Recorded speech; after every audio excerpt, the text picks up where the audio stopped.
Good morning, everybody. Always a pleasure to be in the company of my press friends. Some faces are familiar, others are new, but happy to be here this morning and just to share some things. So this morning, we're not bringing bad news. We're giving you a little bit of Christmas in August, so that means we're bringing to you some good news, right? So we're going to get to some things. We're not asking you for money. We're not asking you to run and pay, though we'd love it you. The Department of Inland Revenue, or should I say the government, the Ministry of Finance, go into concessions. I just want to tell you a little bit about kind of our thrust towards improving Department of Inland Revenue. And so we're really moving towards gradually, it is a gradual process, towards improving our customer relationship. And so one of the things that we initiated in July, the 1st of July, was really the launch of what we call the VAT stamp portal. If you've bought property, ever had the privilege or the good fortune of purchasing property or paying off your mortgage and being able to present a satisfaction to be stamped, then you would know the woes of having to stand in line. Back in the day, it used to be at the public treasury. Since 2019, the Department of Inland Revenue took on the responsibility of really managing the stamping of legal documents. So if you're dealing with any type of property transfer or any type of business transfer, it may be the sale of a business, or it may be the purchase or the stamping of a conveyance, then you would have had to have come into our department, stand on a queue, present a document to be assessed for taxes, and then wait to have that document stamped. We're pleased to say that the first part of that process, which is you presenting the document to be stamped, is now online. So we have what we're calling a VAT stamp portal. We started out earlier with a first home exemption portal, and now we've expanded that. So if you have a document that needs to be stamped, you send that to us online. And so law firms, banks, and even individuals have the benefit of finding out ahead of time what their tax liability is relative to any kind of document that has to be either VAT stamped or stamped for stamp duty. Those documents can be submitted to us, or they have to now be submitted to us online through our online portal. So that's a good thing because, again, it cuts down on the time that you have to spend interacting with us. It's like the first step in what we're doing to improve that whole process. So we're starting off by you submitting the document online. We tell you what your bill is online, and then you could either pay, you could even pay online now. So that's a benefit, another benefit. Before, you had to come to us to pay. The only thing you still have to come to us for is really to present that document after payment has been made, or if you've come to pay, to have the stamp affixed. So we've not yet tackled the stamp part of the process. We're working on it, and we hope to be able to come back to you real soon to tell you how we're improving on even having that stamp affixed to the document. We hope to surprise you with some new innovative ideas behind stamping really soon. But for now, the good thing is you submit your documents online, we assess them, and then you come to us to have the stamp affixed. So that brings us right into what's happening with stamp duty. Again, there have been, I guess, a lot of requests made to the government around the whole notion of conveyances not being stamped. It's a challenge, or it was a challenge for us, as I'm sure it is for persons who purchased properties back in the day, and for whatever reason, they may not have had the funds, or the document may have been under the responsibility of a law firm or a bank, and for whatever reason, the document was not stamped, meaning the tax for that document was not stamped. Under the current legislation, the tax on a document that was not stamped is assessed according to the current value of that property. And that's a big deal. So, for example, if you purchased, let me give an example. You purchase a property, let's say Staple and Gardens or wherever. You purchased a property maybe 10, 15, 20 years ago. You purchased it at $100,000 and it was vacant land when you purchased it. You had the good fortune of improving that property over time, and now you have a triplex on that. Lovely triplex valued at, let's say you spent about $250,000 to build it. So now the value of that property that you purchased back in 1990 for $100,000 is now valued at $350,000.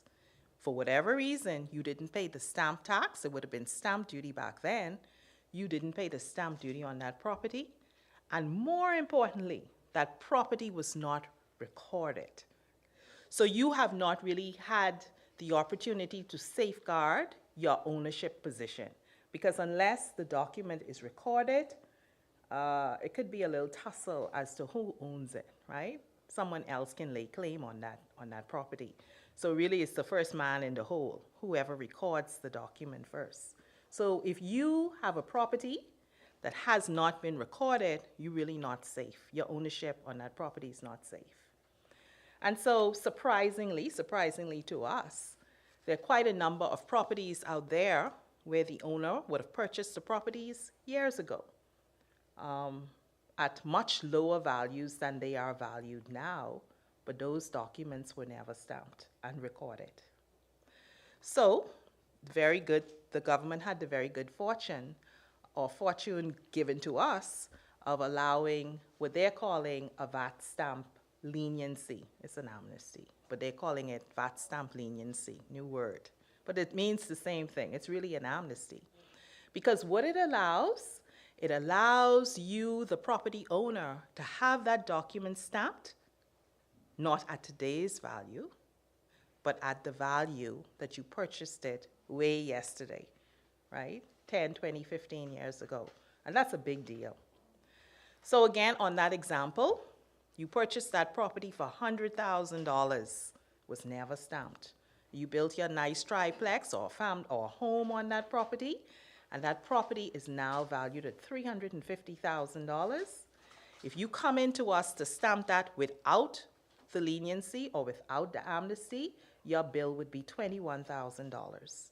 It would be 6% of the current value, which is $350,000. You would have to pay us 6% of $350,000 or $21,000 versus paying 2.5% on $100,000, the value that you purchased that property back in the day. So you're talking about saving whatever the difference is from $21,000 to $2,500. That's a big deal. And so we want to remind persons, we want to remind property owners, we're really at the halfway mark now because the amnesty or the leniency came into force on the 29th of May. We're now in August, and that amnesty runs until the 30th of November. So if you're a property owner and you have a property that has not been stamped and recorded, we urge you to take advantage of the VAT stamp leniency and try and come into us prior to or on, no later than, November 30th to take advantage of the amnesty. So that's good news. Even though y'all not smiling, that's really good news. Lastly, the last bit of Christmas cheer I bring to you is really something I think you know, but it's good to remind persons about the VAT back to school holiday. We call it VAT back to school holiday, but really businesses also have the benefit of taking advantage, right? What it is during the periods of August, so it started already, and I think it started August 18th. So August 18th to September 14th, there are certain items that are listed that you pay no VAT on. Primarily, those are back to school items, right? Like your books, your pencils, your rulers, those types of things that our children need to go back to school. Of course, clothing like uniform and shoes. Now, you and I can take advantage of shoes even though we're not in school.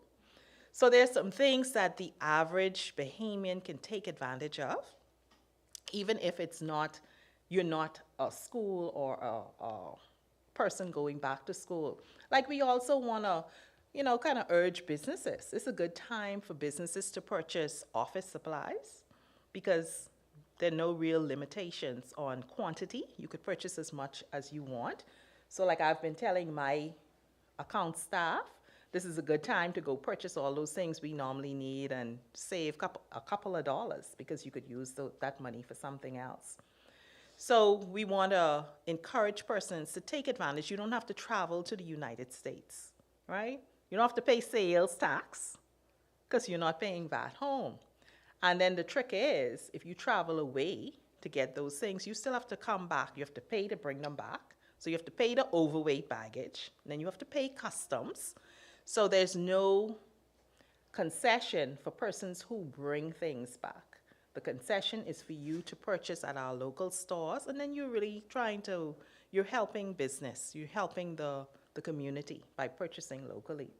So we just want to advise of those things, and we invite you to take advantage of them, right? Spread the news, because what we're finding is that a lot of persons don't know.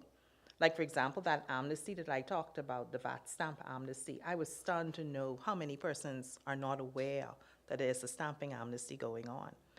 And so we just wanted to get the word out, not so much to talk about collections at this time, but really to encourage persons to use the concessions that are in play to benefit themselves.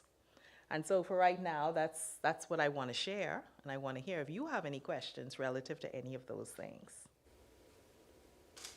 Is there a timeline on the amnesty, or is it just? There are timelines on both. So the VAT stamp amnesty that allows you to stamp your document at the old or the historical value, that started on May 29th. And that's kind of why we wanted to talk to you today about it, because you know how Bahamians, how we are, we wait for the last minute. So we're not seeing the level of interest the way we know um, persons need to take advantage of it. So persons haven't really been coming in that great number, but we know that there's a great number of persons that need it. So that amnesty runs from May 29th and it ends on the 30th of November. So you can't come to us on December 1st. No, then it's back to business as usual. So you would have paid, if you come to us on December 1st, you could pay that $21,000 versus paying $2,500 the day before. Can you say, and then you say like you're surprised how many people don't know about it, but thus far since it came into been enacted, how many documents or how many people have come in this far to get the take advantage of the amnesty? I don't have those numbers. I can get those back to you. But it hasn't been, when we look at in terms of volume of persons coming in, we think it could have been better. Especially we do have kind of an idea of who we expect will be coming in based on the cries that went before all of this, right? Um, Again, we are encouraging the banks, the law firms that may have documents that they had in their purview that they weren't able to get stamped for whatever reason. We're especially inviting them to take advantage of this last effort to help persons get their documents stamped and recorded. And does the department have any idea on the numbers of persons or numbers of entities that would qualify for this concession? Well, when you say qualify, it's anybody who has a document, property, I should say, conveyance, that has not been stamped.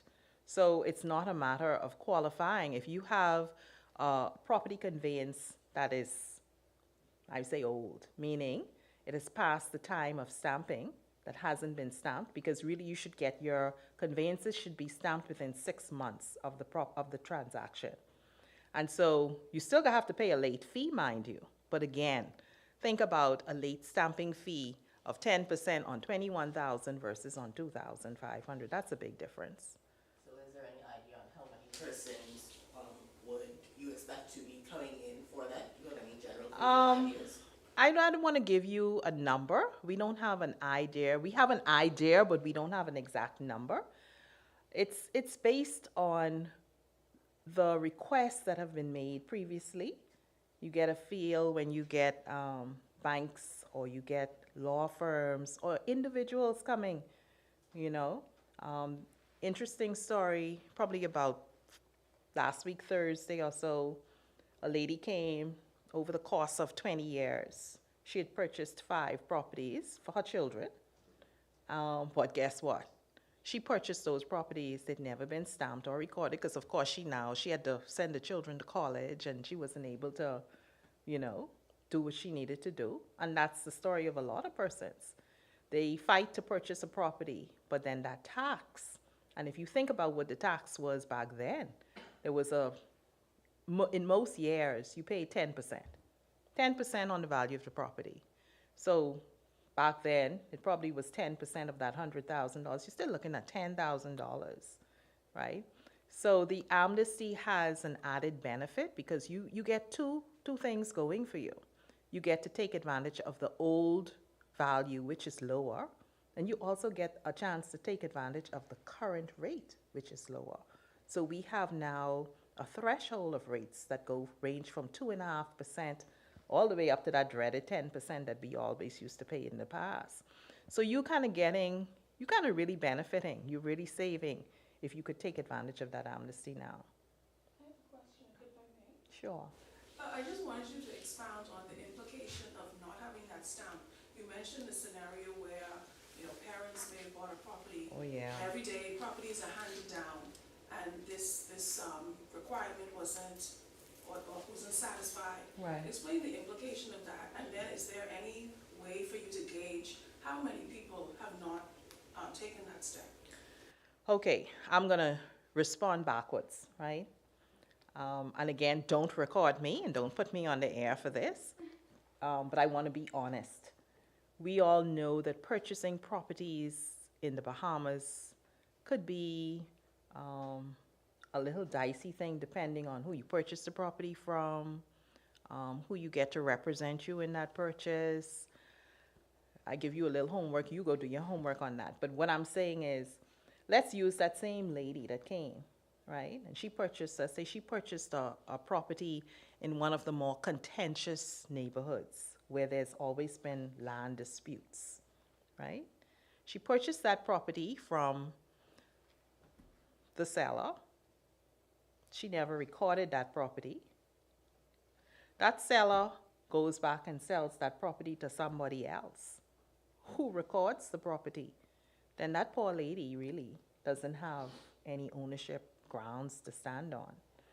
So I guess what we are seeing is the more and more we put in place new things to safeguard property ownership. Like now, people are screaming because you now need an assessment number on every conveyance. But really, it's us trying to build a proper land registry and trying to ensure that every property can be identified, right? And it safeguards the property owner. You have to record your property, but unfortunately, you can't record it without paying the tax on that purchase, right? If you don't record your property, then you don't have safety. You're not assured of that ownership. Then you end up having to go to court to fight between who owns it, her who purchased it first, or him who purchased it second but recorded his property, right? So those are some of the challenges that you face if you don't record your property. Now, I don't remember your first part of the question. Were you able to gauge how many persons did not satisfy the requirements of having their property recorded? So it's similar to the question that was asked before. We don't know. We don't have a number. I can't give you a number. And that is really because we do not have a land registry, right? Now, I know more will be said about a land registry soon, but the challenge is a lot of properties, we really can't tell you who own them because they haven't been recorded. So if persons record their properties, then we could have a proper database of ownership, and not only ownership, the amount of properties in the Bahamian inventory, right? And so we're moving towards that, but we're not there yet. So we can't, like for example, the Family Islands, man, that's something, right? That is a challenge for us in the department. Sometimes you get conveyances. I was in hysterics the other day. Someone submitted a conveyance for an assessment number, and all the conveyance said, property somewhere on the Queens Highway. Like what? Where? How big? Where? How? Well, but that was what the conveyance said. Like, where's this property? How big is this property? Those are some of the challenges we are facing as we move towards ensuring we have a proper inventory of land in the Bahamas. So I invite you to look into that some more, because that's something that is going to be coming up more and more as we seek to develop a land registry. Good morning, Ms. Rod. Shifting gears. A little bit further on in the year, can you share how much revenue was collected for the real property tax and business license fees collections this year? Okay, so John will send you some numbers, but so far in January, we could say the Department of Inland Revenue surpassed its budget.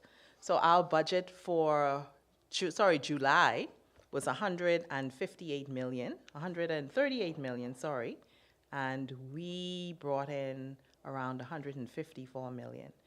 So we're so far, first month out of the gate, above target, which is a good thing.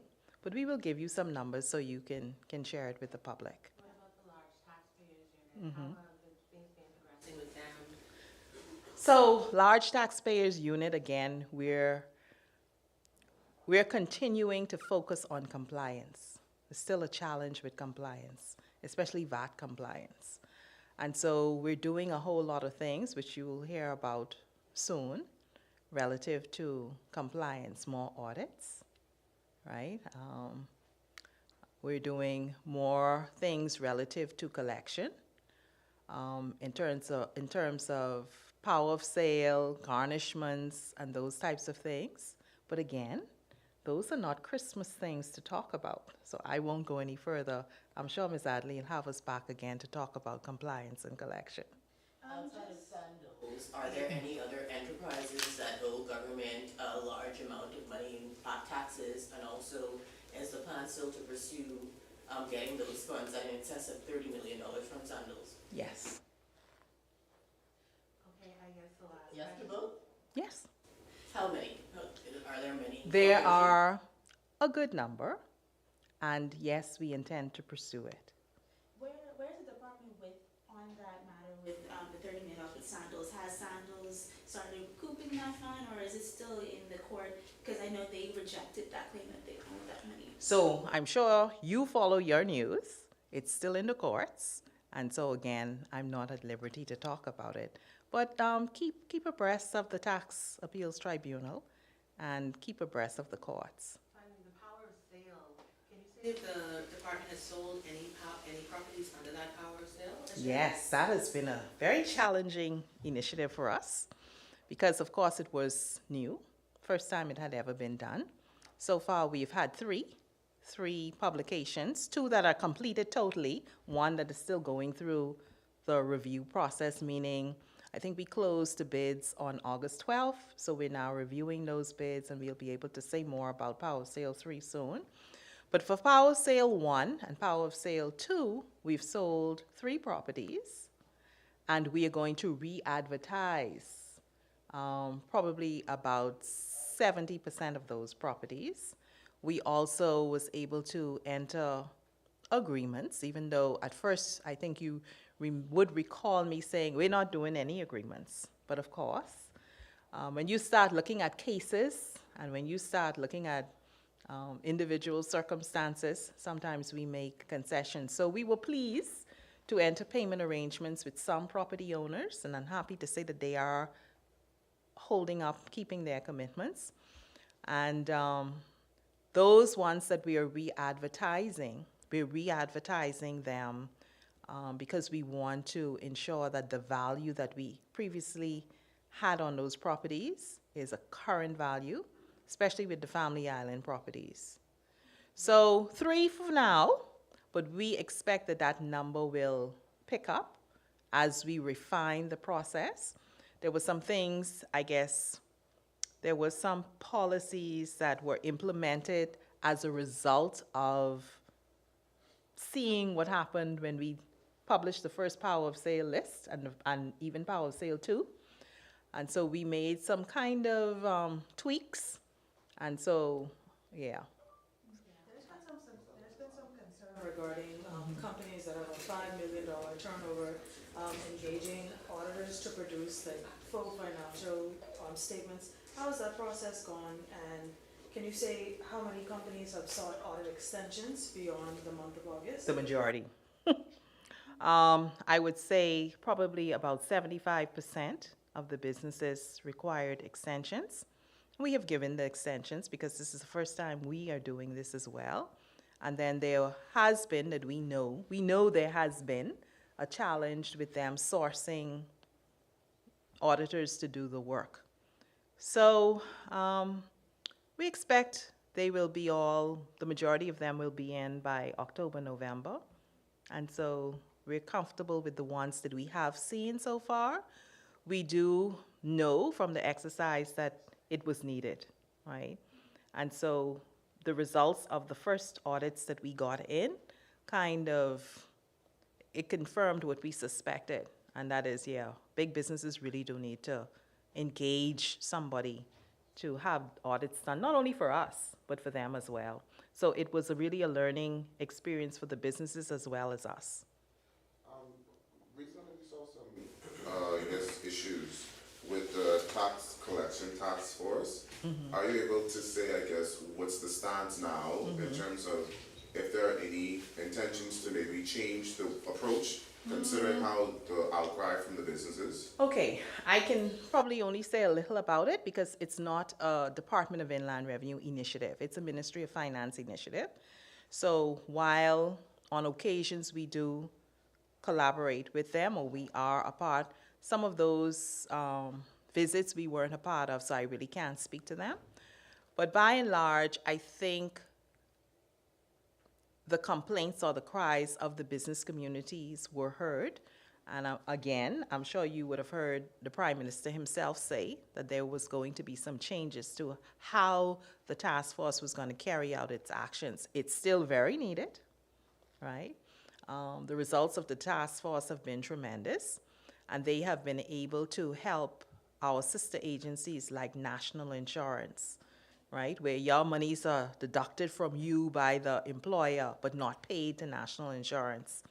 And so I think one of the biggest benefits that came out of that really was on the National Insurance side, as well as other agencies that were able to collect outstanding taxes.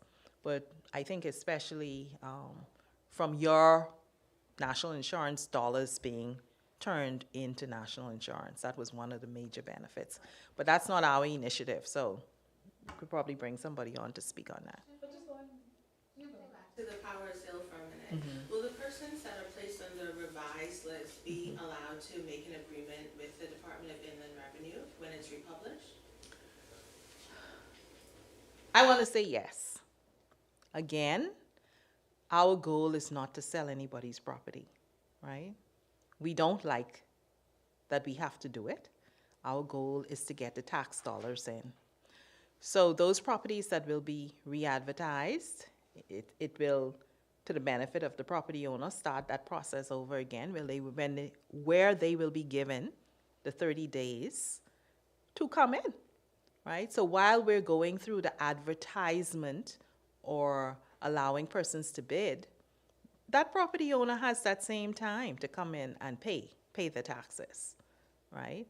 Or make a very good arrangement, right? Now, I'm not talking about the arrangements we have in place if you walk in off the street and pay your taxes. So again, if you or family members have outstanding taxes, come see us. Don't let us come to you, come to us, right?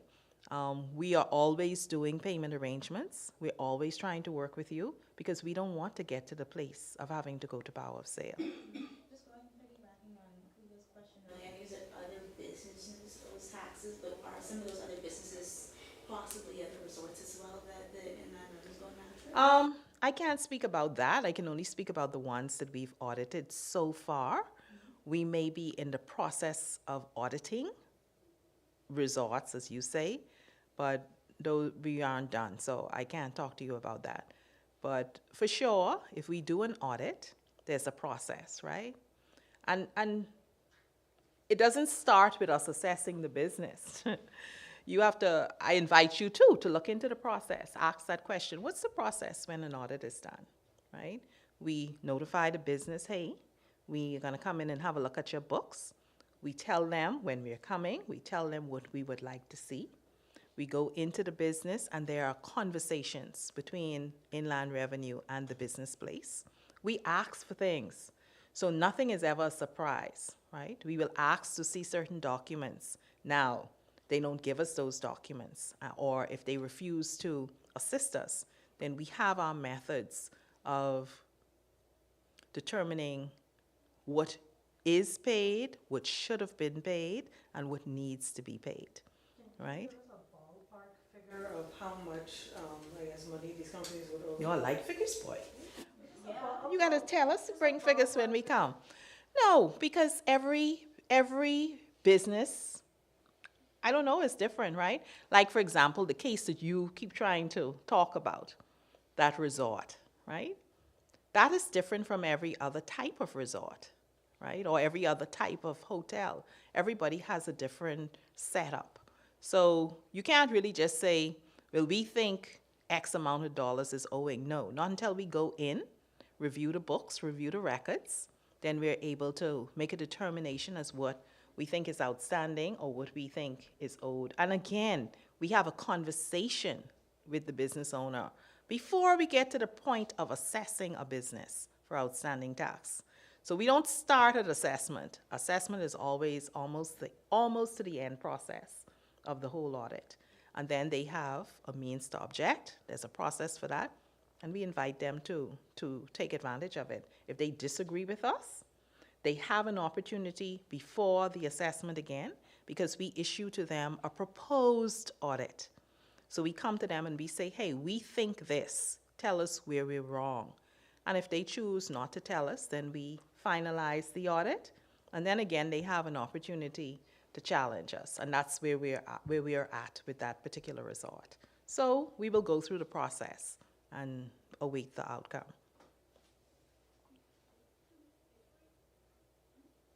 Are there any further questions? That's it? I guess the last question for me, how close do you think the department is to making their revenue goal that they set this year? Set this year, we're 1 month in, we're in the second month. For last year. Well, last year we were a little short, but still, we were better than we'd ever been before. So the revenue goals or the forecasts, they are not easy goals, right? And they require us doing different things. And so for us to meet that $1.6 billion goal, it was 1.3 last year, it wasn't even in the billions the year before that, and so the goals keep getting steeper and steeper, which means we have to do a whole lot more. So you'll hear a lot more from us. But again, I want to end on this note that inland revenue, we're not trying to take from the Bahamian people anything that is not owing to the government, right? In those cases where we come to you and you can tell us you don't owe what we're saying, then we welcome that, because we want to make sure that whatever we're asking you to pay is the correct tax amount, first thing. Secondly, we want to work with you. So if you have outstanding taxes, any of the taxes, it could be BL, business license, VAT, real property, and real property tax especially is near and dear to me, because what we have to do to cut down the arrears, it is difficult. So I invite, especially real property tax people, all y'all good sons out there, check to see if mommy's property tax is paid. And if it isn't paid, you come in for her, right? Come in and, yes, you come in for mommy, make that payment arrangement. And I'm saying that because guess what? I had a case like that too. Lady came in, her parents tell her, you know, they ain't paying no real property tax no more. They in their 80s, but they look like paying any real property tax. And it wasn't current tax, it really is tax that accumulated over 30 years, right? Way back in the day. So she made an arrangement and we worked with her. So we said to her, meet us halfway, we meet you halfway. We were able to waive quite a bit of surcharges, more than $50,000 in surcharges. And I'm very happy to say, yesterday she came in and she got like maybe $2,000 left to pay. And just chip on it, right? But come to us. You come to us, we're going to work with you, right? We want you to be compliant. So that's it. That's it for me. But always a pleasure to see you all and send the questions. Let's see if we can answer them. Thank you.